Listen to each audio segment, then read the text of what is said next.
Son palabras que están en nuestro vocabulario y cada vez más en las agendas políticas, pero no siempre las usamos con propiedad. Biodiversidad, ecosistemas, especies autóctonas, plantas invasoras o malas hierbas en la lengua desatada.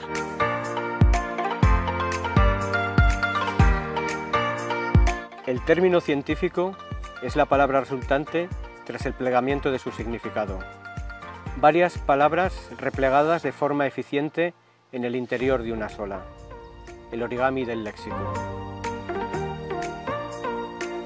Hoy no podíamos haber elegido mejor el sitio para hacer nuestro programa La Lengua Desatada. Hemos venido a desatarnos a este sitio tan verde, tan natural, para hablar de medio ambiente con uno de los colaboradores habituales de este programa, que es Raúl de Tapia, o Raúl Alcanduerca, cuando hablamos de su vertiente más literaria. Ya saben que él es botánico, es biólogo, es el director de la Fundación Tormes e.V., en la que estamos en este momento, en su sede. Y aquí vamos a hablar de cuestiones medioambientales. Raúl, ¿qué tal? Muy buenas, bienvenido. Bien halladas, agradecido que hayáis venido hasta nuestros bosques de Ribera. Bienvenido a nuestro programa, bienvenidas nosotras, efectivamente, aquí a esta que es tu casa, la Fundación Tormes e.V., que para empezar te voy a preguntar qué son e.V., porque la denominamos siempre así, ya que esto es un programa que va de palabras. Cuéntanos. Pues e.V. significa Espinosa Barro, que es la familia que ha ejercido desde el principio de mecenas, la que ha estado apoyando siempre personal y económicamente la entidad, y que quiso devolver a un terreno torturado como era este, pues la naturalidad que se merecía. Un terreno torturado, es buena definición para lo que había aquí, que esto antes era una gravera, de aquí se sacaba grava, y luego pues como era un espacio deteriorado, se empezaron a tirar aquí, no sé, escombros, ¿no? Así es. ¿Y cómo se ha llegado a esto, que es un vergel? Sí, yo también me lo pregunto muchas veces.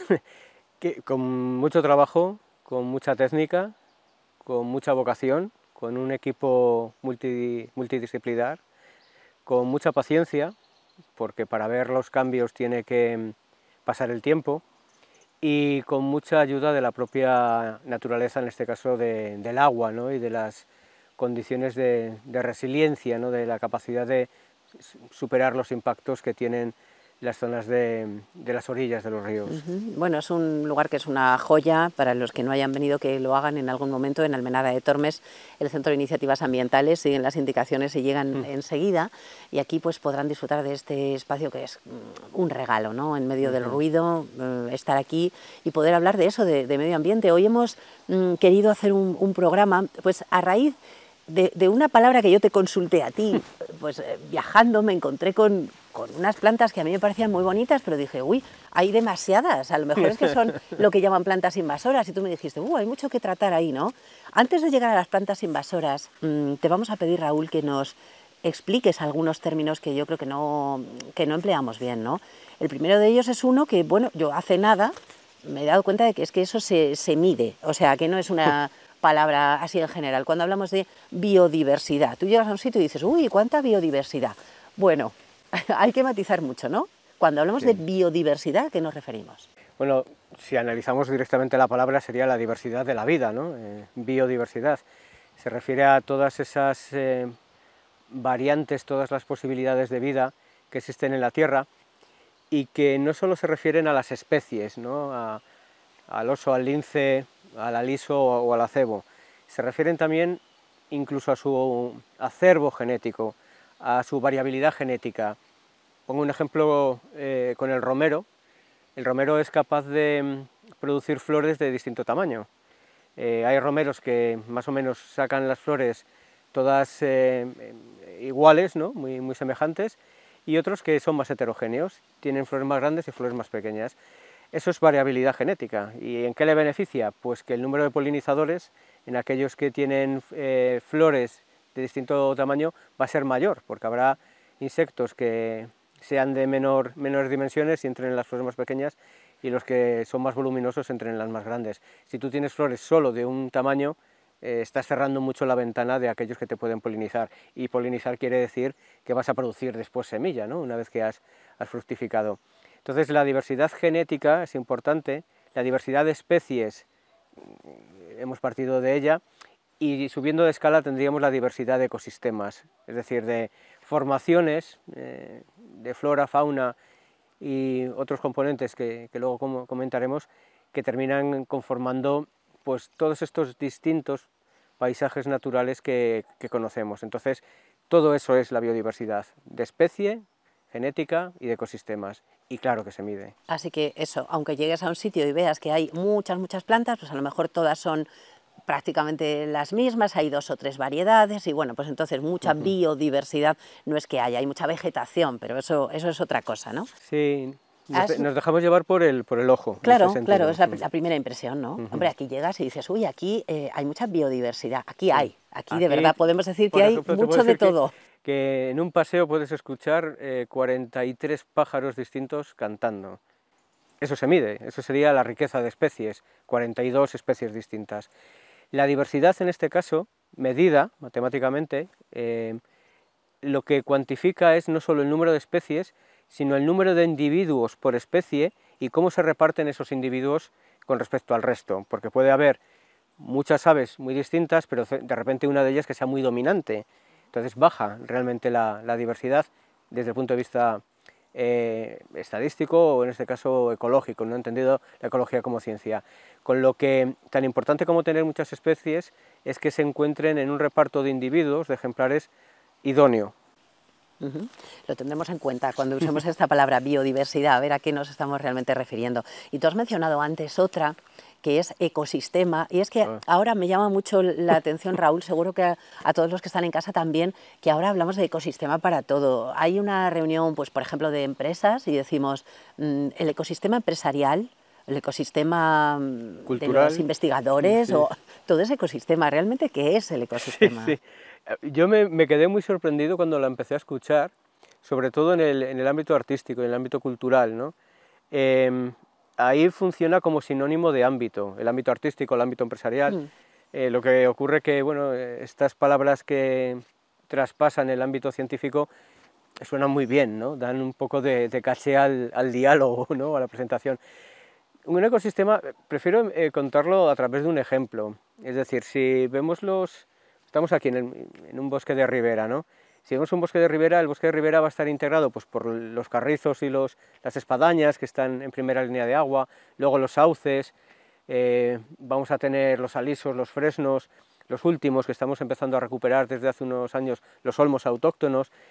Tenemos también todas las aves, las garzas, los martines pescadores, las nutrias, y todo eso en unas condiciones climáticas determinadas, es decir, de precipitación, de lluvias y de temperatura, con un clima que marcan esas condiciones meteorológicas, con una presencia de agua y con unas, digamos, condiciones abióticas, no vivas. Entonces tenemos lo biótico, todas las especies, incluidos los microorganismos, lo abiótico, que son los parámetros estos físico-químicos, y todo ello lo que está haciendo es constantemente intercambiar nutrientes y energía.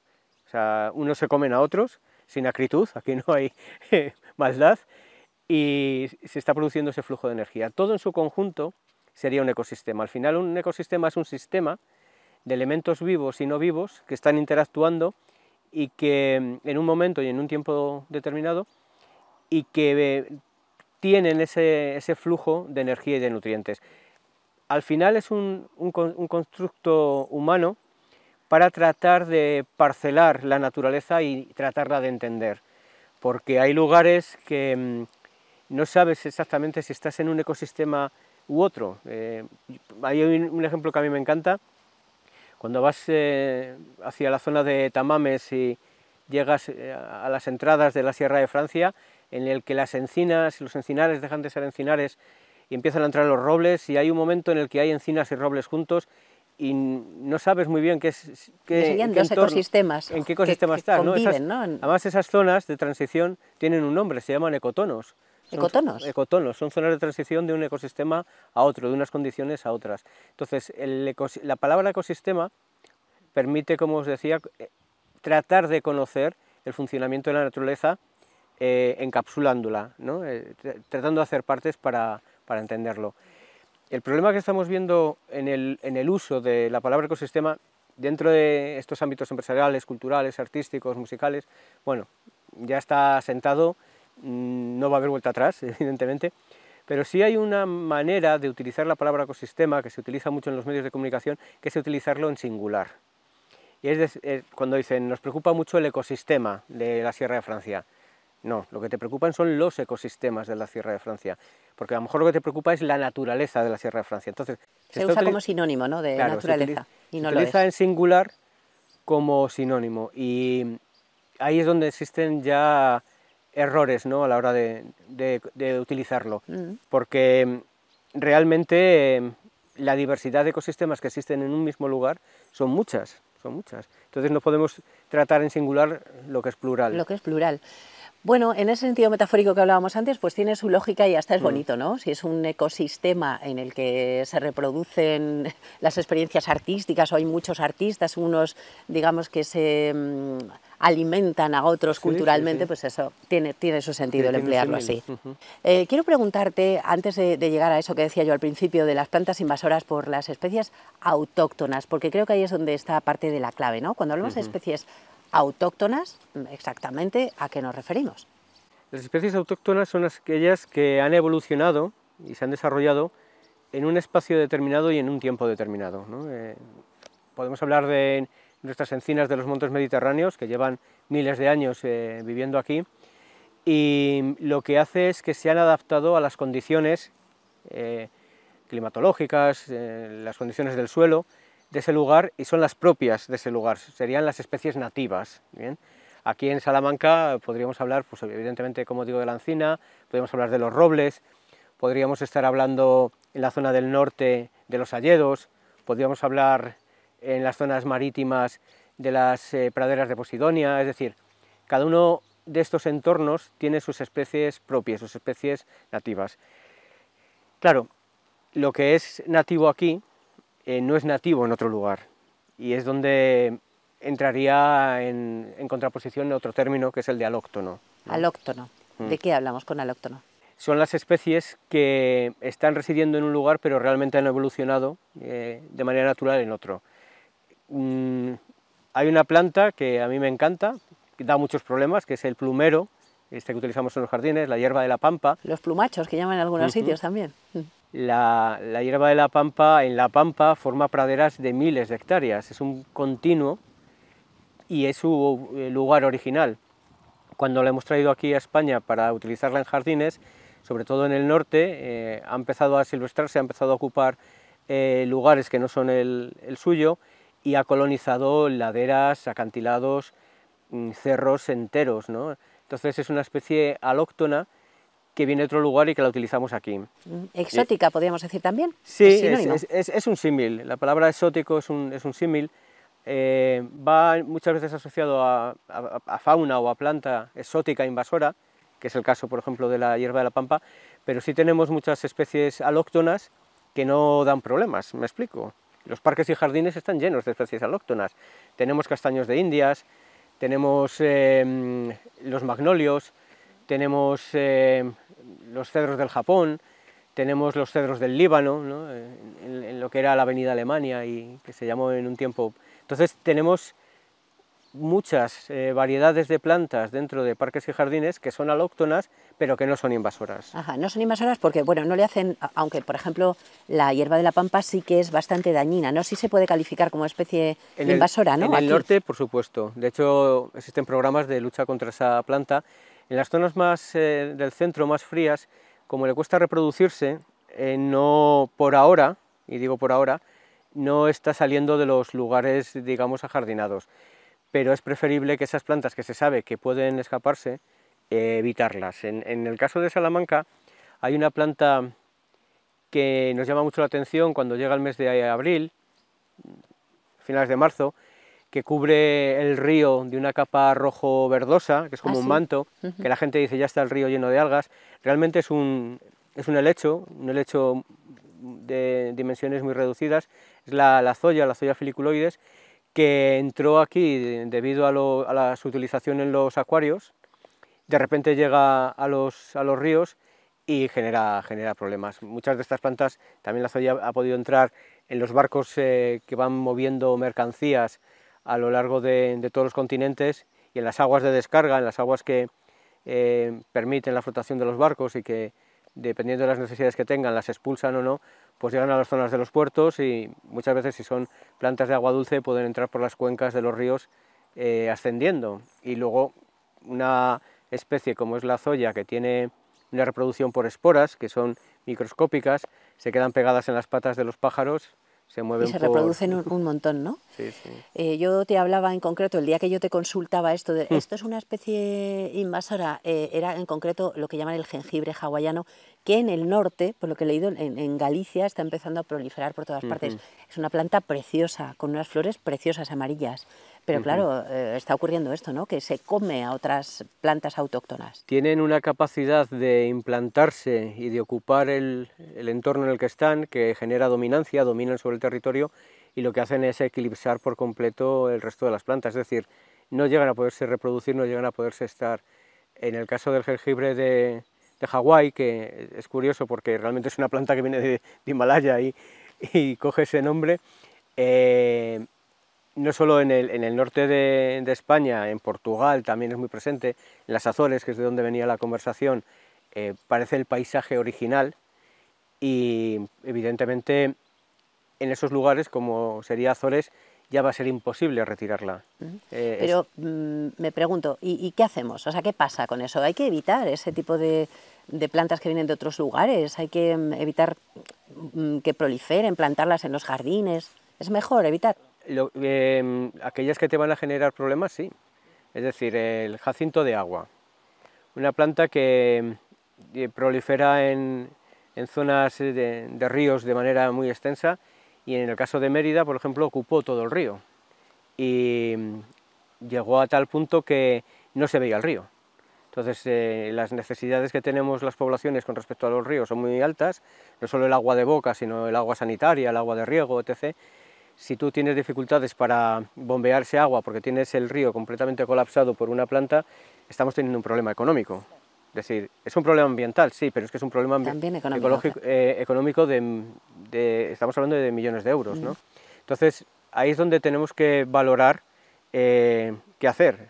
Es decir, hasta dónde limitamos determinado tipo de plantas que sabemos, que ya la ciencia sabe que pueden dar problemas. Bueno, habrá que preguntar siempre a los expertos, o sea, que no tomen decisiones de otro tipo, de aquí no se puede plantar esto o lo otro, sin preguntar primero a los que sabéis. Quiero preguntarte por otra palabra que siempre va asociada en la conversación normal a lo negativo, y no es negativa en sí, que es endémico. Normalmente se dice un mal endémico, un problema endémico, ¿no? ¿No te das cuenta que en las conversaciones o en las explicaciones políticas, en las conversaciones, en las conferencias, es endémico y dices, uy, qué mal? No, endémico. Las palabras son inocuas, Claro. Otra cosa es cómo las utilizamos, ¿no? Claro. ¿Qué significado tienen? En el caso de endémico, una especie endémica es una especie que se desarrolla en un ámbito geográfico concreto y no se desarrolla en otro lugar. La lagartija de la Peña de Francia tiene su entorno exactamente en la peña y no se desarrolla en otro sitio. Hay plantas, al margen de animales, que tienen un lugar muy concreto de desarrollo, porque han tenido condiciones de aislamiento y de evolución muy determinadas, y ahí están. Entonces tienen un altísimo valor, porque no las vamos a poder encontrar replicadas en otro espacio. Esa lagartija, perdona Raúl, es específica, dices, de la Sierra de Francia. Y no sé si es lo mismo que en algunos sitios como en las Arribes o también en Extremadura lo llaman saltarrostros, salternoster. No es lo mismo, ¿no? No, esas son las salamanquesas. Los saltarrostros, que es una expresión tremenda. Muy gráfico eso, sí. Serían como pequeños yecos, ¿no? Valga la expresión, que viven muy asociados a las paredes y en las casas de los pueblos siempre están, en los molinos. Y lo de saltarrostros viene en parte porque, bueno, cuando tú entras en una casa muchas veces se caen de la pared, ¿no? Y esta que decimos de la Sierra de Francia, de las batuecas, ¿no? Que también hay... sobre todo la peña, ¿no? Está circunscrita sobre todo la Peña de Francia. La Peña de Francia es un lugar muy singular en la provincia. Termina para mí siendo como una atalaya, la proa de un barco que le dota a ese entorno de unas peculiaridades muy interesantes. Lleno de sorpresas. Bueno, hay otra palabra, otra expresión por la que quiero preguntarte, que es mala hierba. Y antes de que me hables de ella, es que me ha descubierto Raúl una cosa muy bonita. y quiero que la comparta también este programa con los espectadores, porque es una canción que se titula así, Mala hierba, de una cantante que es maravillosa, que es Mili Vizcaíno, y que habla de eso, de malas hierbas. Soy la mala hierba que crece en tu jardín.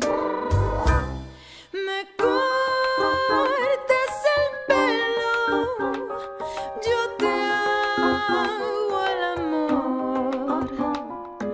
No sabes que yo te cuido la tierra mucho mejor que tú. La mala hierba.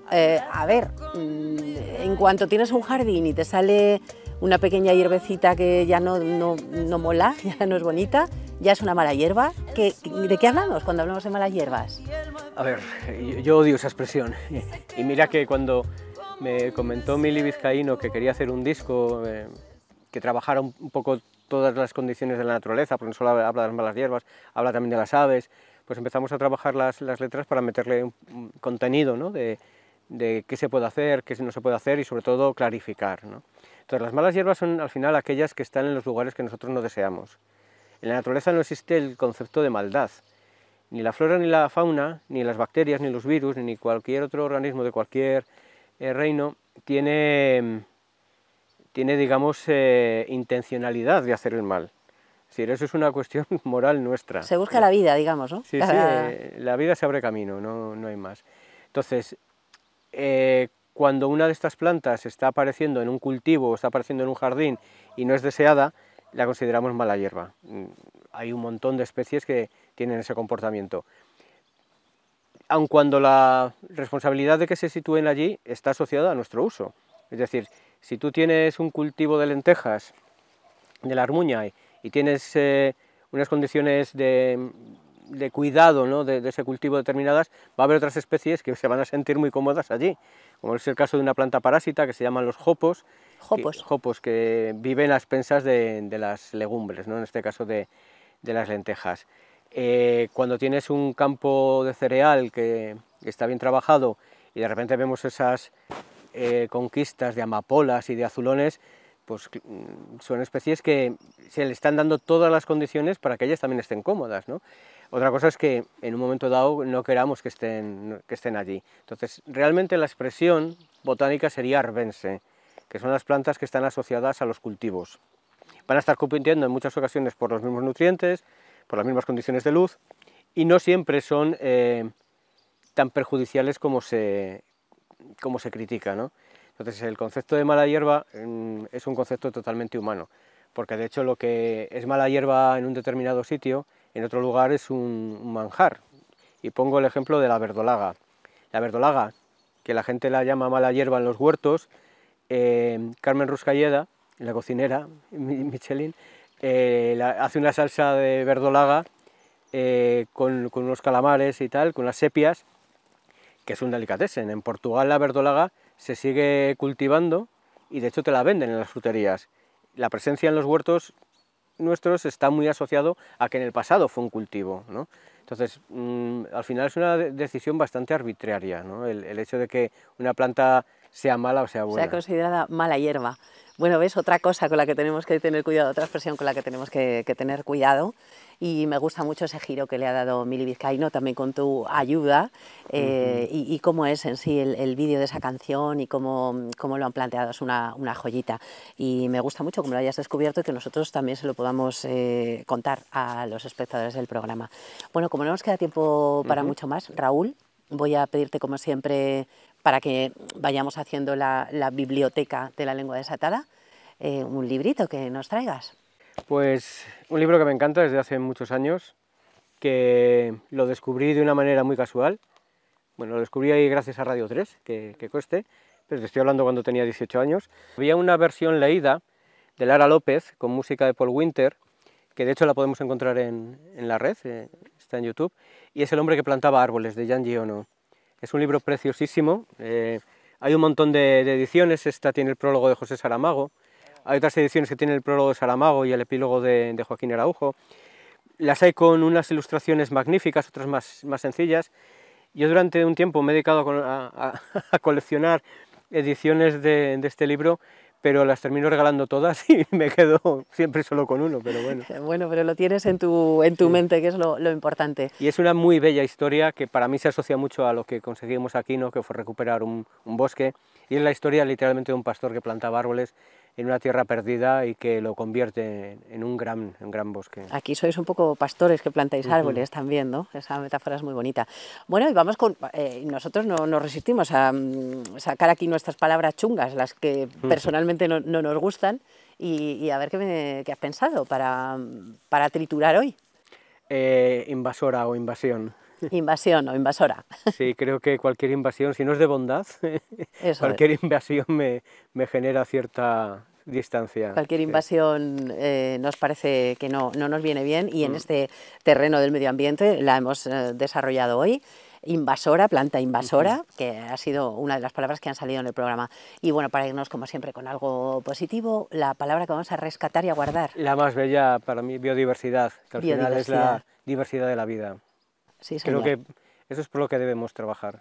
Pues biodiversidad, aquí se trabaja mucho en este Centro de Iniciativas Ambientales, en la Fundación Tormes EB, donde hemos venido y esperamos seguir viniendo, si a ti te parece bien, a lo largo de esta nueva temporada del programa, porque es que aquí ya te vas contenta para todo el día. Espero transmitir a través de la pantalla también un poco esta paz que se respira en este sitio. Raúl Alcanduerca, Raúl de Tapia, muchísimas gracias por seguir con nosotros esta temporada, gracias por acompañarnos hoy. Encantadísimo. Y a los que estáis en casa, gracias por seguirnos. Hasta la próxima.